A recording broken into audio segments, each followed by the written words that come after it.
Good morning, YouTube. Warbles on a lot here. The morning crew, and of course, footsore, sitting in the sun, waiting for the morning treatment. Because of course, this is all still going on, and it's healing, slowly healing. 2 large pieces of what we used to call proud flesh, avascular tissue, have fallen off. Oh, you're not allowed to talk to him deeply about it, are we, eh? You stay there and I'll see if I've got enough salty water still in the bottle. Yes, you have a biscuit, and that should hold you still. There we go. So you stay there.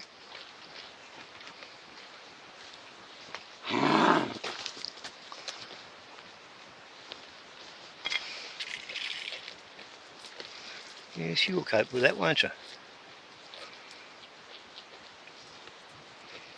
And we squirt your foot, and the salt water trickles down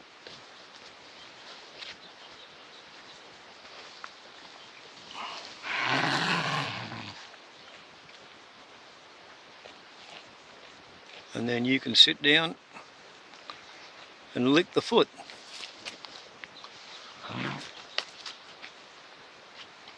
There's a girl.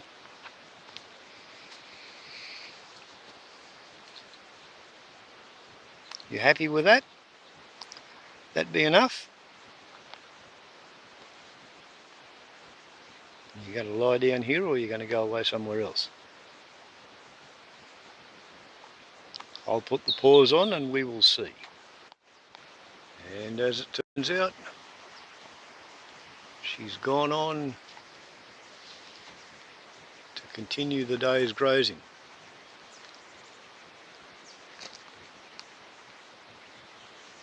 Rather than lying down for any more treatment.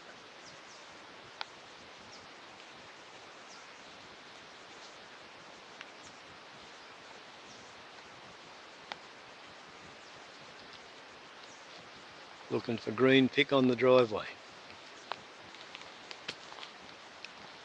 Because, as the saying goes, every good drought comes in on the promise of rain.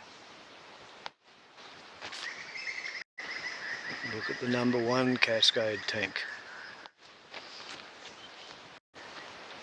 And try not to think about the prison frame tank.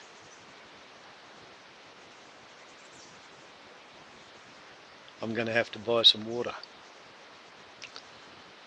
to top up my firefighting reserve, because it's all getting dry, which is why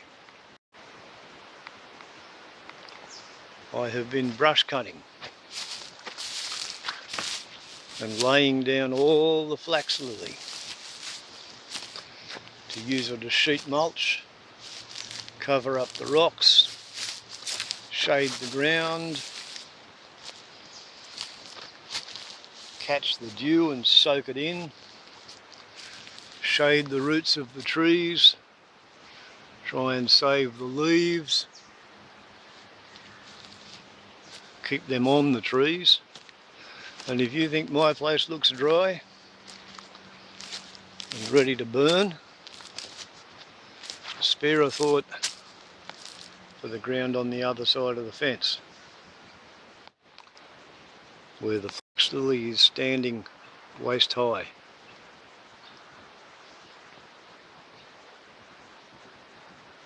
And it's all dry, interlinked with leaves. And that's the delineation of where I've been trying to manage my fuel burden with a solar electric brush cutter, because who wants to depend on oil from the Middle East in these benighted days?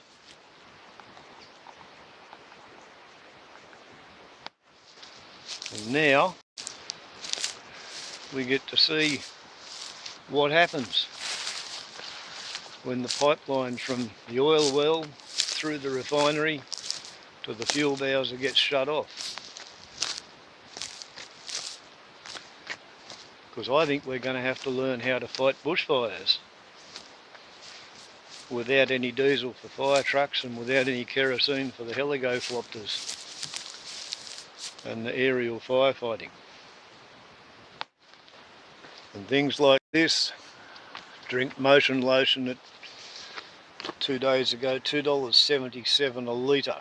3 weeks ago, $1.84 a litre. Every time I go to town, the price of fuel is higher. Every time I drive past a pump, well actually every second time on the way home I stop and fill up, because it's still going to be the cheapest fuel you can buy for the rest of my life, I think.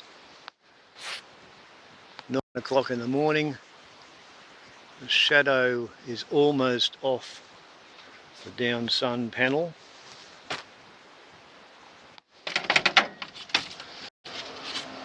The inverter is doing its thing.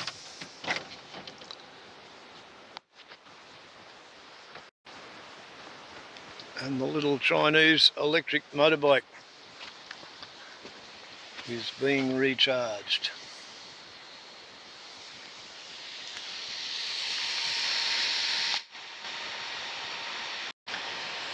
$800 watts or a bit over a horsepower going into the battery.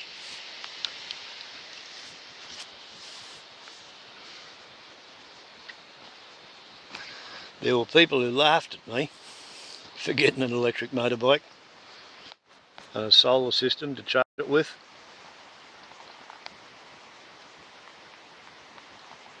But it turns out I'm probably not quite as silly as I look, in the sense that this little setup has taken me to town 18 times in the last 30 days for groceries, small groceries. And at the moment, every time I go to town on this, it saves $9.77. You might as well say $10 worth of petrol at current prices.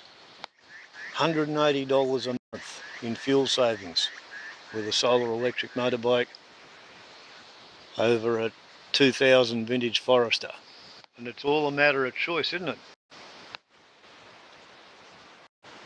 Sundial, trackable solar panel, an electric sundial. There you go, that's what you should have on your front lawn, because it can be done. If the fool on the hill can do it, why can't you? Warbles, up to YouTube. Ciao.